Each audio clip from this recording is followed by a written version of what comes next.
Teka, sige, sige. Yan si Danny ngayon.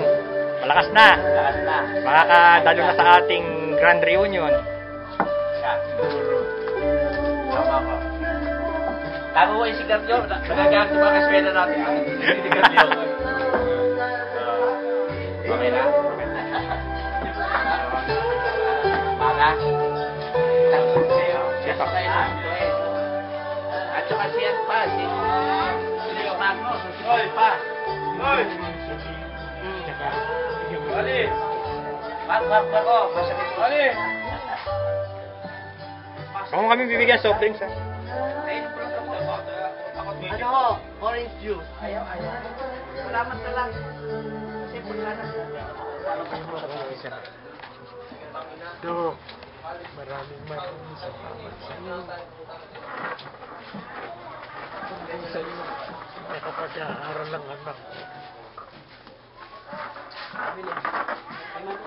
Pasensya ka na sa... Medyo lakasan. Pasensya ka na to. Gusto kita makita para makapagpasalamat sa iyo ng personal. Sana umaba pa ang buhay mo. Tsaka gusto ko makita na kayo. Relax ka lang. Magkaroon kasi sa para ano. Huwag mong ano. Kailangan happy para matuwa naman sa doktor natin.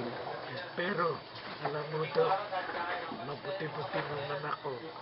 Tsaka, mahirap magsalita dahil kasi, pero, may nagbigay na naman sa akin ng lampin. Ginagamit ko para yung ano, kasi marumi. Kaya naglalagay ako ng lampin minsan. Sleep. Gusto ko malaman mo na gumaganda naman ang ano ko kasi sa tulong mo, sa tulong ng mga kaklase ko, si Raul, si Elmer, tsaka yung iba pa, si Amber, si Ninita, si Perry, si Venus, kanya, Si Nati. mababait sila Sinaida. lahat.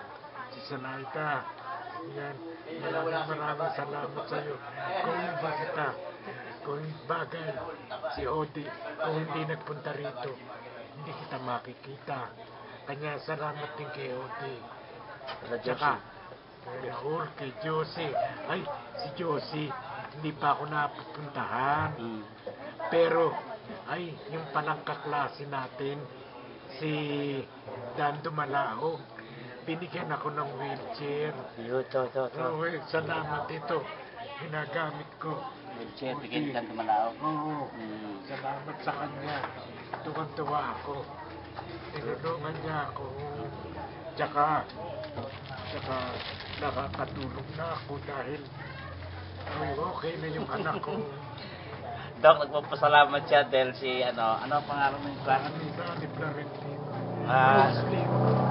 Na-relay na namin, Dok, yung tungkol sa matrikula ng bata, kaya wala nang problema. Si Danny tuwan-tuwa. Eh, sabi ko nga, wag iiyak eh. Kaya, Dok, ito si Danny. Nagpapasalamat siya sa iyo. Di ba nakikita naman ako ng doktor?